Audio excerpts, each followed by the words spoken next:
The story continues. As Leonis and Celia entered the bustling city, Celia's mind wandered back to her childhood, about 6 years ago. Back then, she dwelled in the Third Assault Garden, a place of relative peace. However, that serenity was shattered when the Voids launched a sudden attack. In the face of this dire threat, every able-bodied human took up arms to combat the invading Voids, leaving the others huddled in a bunker, anxiously awaiting news of the outcome. Within that bunker, we find Celia and her loyal maid, Regina. Fear gripped Regina's heart as she trembled, unsure of what was happening above ground. Celia, on the other hand, tried her best to provide solace. She spoke of her unwavering faith that her parents, who served as holy knights, would shield the populace from harm. With conviction, Celia recounted her parents' and sisters' resolute words, describing their plans once the Voids were defeated. Gradually, Regina's trembling subsided, and a tentative smile graced their faces. They pledged to enroll in the Excalibur Academy and follow in the footsteps of holy knights to safeguard their fellow citizens. However, beyond the confines of their shelter, the situation was far from joyful. Explosions outside caused the bunker to shudder, triggering panic in Celia. She yearned to rush outside and join her family in the ongoing battle, but Regina restrained her. Tearfully, the two girls clung to each other, their hearts heavy with concern for their loved ones. A few hours later, the heavy bunker door finally creaks open, revealing the devastated city beyond. Celia, overwhelmed with sorrow, breaks into tears and apologizes to Regina. She had assured her that everything would be fine, but those words had turned out to be empty promises. Back in the present, Regina inquires of Leonis whether he's ever laid eyes on an assault garden before. He responds affirmatively, marveling at its incredible sight. Regina goes on to explain that the city is currently stationed here, but it's typically on the move, deployed to the front lines to combat Void colonies. She further clarifies that the city has the capability to generate power, produce food, and even traverse the ocean. Leonis, perplexed by the notion of such a colossal entity in motion, resolves to scrutinize the human forces before embarking on his mission to resurrect his Dark Lord's army. Upon entering the city, Celia elucidates that those who wield the power of a holy sword must enroll in the Excalibur Academy. While they aren't obliged to confront the Voids directly, they are expected to collaborate during times of war. Leonis views this as an opportunity to deepen his understanding of holy swords. The girls pledge to meet him once he completes his inspection.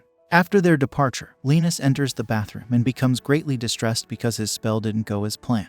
His intention had been to reincarnate himself 1,000 years into the future in his Dark Lord form, but instead, he found himself reincarnated in his previous human hero form. In his moment of frustration, he calls out two names, Blackas and Sherry, and they emerge from his shadow. Sherry serves as his personal maid, while Blackas is his closest and most trusted friend, holding the title of the Prince of the Realm of Shadows. Leonis remarks that it has been quite some time since their last encounter, but Blackas is more curious about Leonis' new appearance. Leonis, in a friendly gesture, pets Blackas and explains that due to an error, he has returned to his original human body. This marks the first time Blackas has seen Leonis in his hero form. Sherry, who had remained silent until now, finally speaks up and admits that she finds Leonis' new form rather adorable.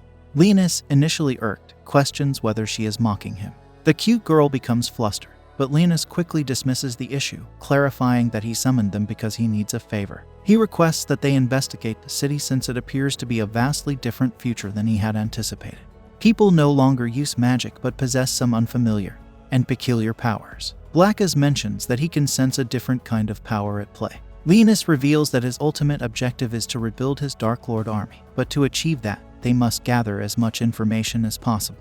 The two companions return to his shadow, embarking on their investigative mission. Subsequently, Leonis undergoes an inspection process where he is sprayed with a substance, and various machines analyze his data as he continues forward. He attempts to pass through a detector, triggering an alarm, but he skillfully employs a spell to deactivate it. Once the inspection is complete, he receives a temporary ID card. Celia suddenly appears and snatches the card from Leonis, eager to take a picture of it. This leaves him a bit bewildered, but she clarifies that the card serves as proof of his identity within the city. She then informs him that it's time to pay a visit to the academy, and instructs him to hop on her bike. Celia takes Leonis on a brief tour of the city, showcasing the vast commercial district, which leaves Leonis astonished.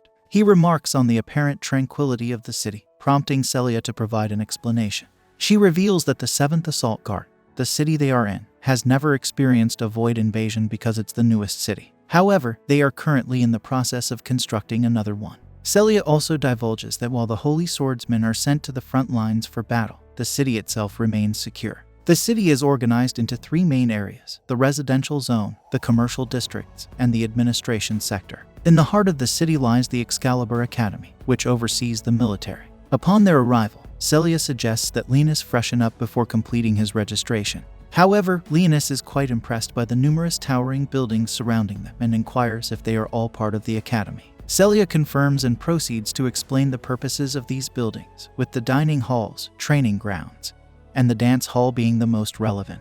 Leonis expresses some confusion regarding the inclusion of a dance hall, and Celia explains that it is necessary to manifest one's holy sword, as a calm heart and spirit are essential. As they approach the girls' dormitory, they are intercepted by Muselle. Leonis notices that Celia is attempting to avoid Muselle, but Muselle tries to engage them in conversation. He queries Celia about Leonis' identity, but she simply states that Muselle is not involved in the matter. Muselle, in a mocking tone, jests at Celia, implying that her platoon is now accepting youngsters due to their previous failures. Celia confidently asserts that Leonis is indeed a certified holy swordsman, but the other guy dismisses her words as a joke. In contrast, Leonis privately considers this individual to be blissfully ignorant. Despite his youthful appearance, Leonis opts not to confront him to avoid drawing undue attention. Muselle, the guy in question, urges Celia to abandon her pursuit of becoming a holy sword user, and instead join his platoon. He boasts about their top-ranking status within the academy, promising her a place to stay if she does so. With a smug grin, he taunts Celia as a failure who cannot manifest a holy sword despite carrying the lineage of holy swordsmen. Celia bows her head, accepting the harsh reality. Leonis, however, is puzzled by Celia's inability to manifest a holy sword. He recalls her inability to wield the power in the ruins and understands why she took the hit to protect him. He questions her choice of attending a school for holy swordsmen. Muselle's true personality then surfaces, as he demands Celia join his platoon and become his plaything like the other girls. He claims this will keep her from participating in perilous missions. Leonis briefly speculates that Muselle might be using some form of mind control magic on the girls, but soon realizes that it might be the power of Muselle's holy sword. Celia declines Muselle's offer, enraging him. She tries to continue on her way with Leonis, but Muselle loses control of his emotions and begins grabbing her hair. Leonis intervenes, instructing Muselle to stop. However, Muselle remains bewildered. In response, Leonis casts a spell, causing Muselle's body to tremble in fear, not understanding what's happening. Muselle drops to his knees in pain, and Leonis leans in close to whisper words into his ear, asserting that Celia belongs to him and that Muselle has no right to touch her. Leonis ceases his magic, allowing Muselle the opportunity to activate his holy sword. However, another student arrives and informs them that using the holy sword's power without authorization is against the academy's rules, especially in the girls' dormitory sector. Muselle retreats, his bravado replaced by fear. Leonis privately reflects that he can't believe he allowed himself to be provoked by such a trivial matter, but he doesn't regret defending Celia. While he considers himself one of the more forgiving Dark Lords, Celia is one of his loyal followers. Meanwhile, Celia expresses her gratitude to the girl who came to their aid, named Elfine. Elfine suggests that Muselle had been showing an interest in Celia. She then inquires if Leonis is the boy Celia had saved in the ruins. Leonis begins to realize that Celia's friends are enmeshed in complex plots. Elfine reveals herself as Celia's platoon operator, prompting Leonis to understand that they have been in constant communication. That brings an end to our episode. Don't forget to check out our other videos.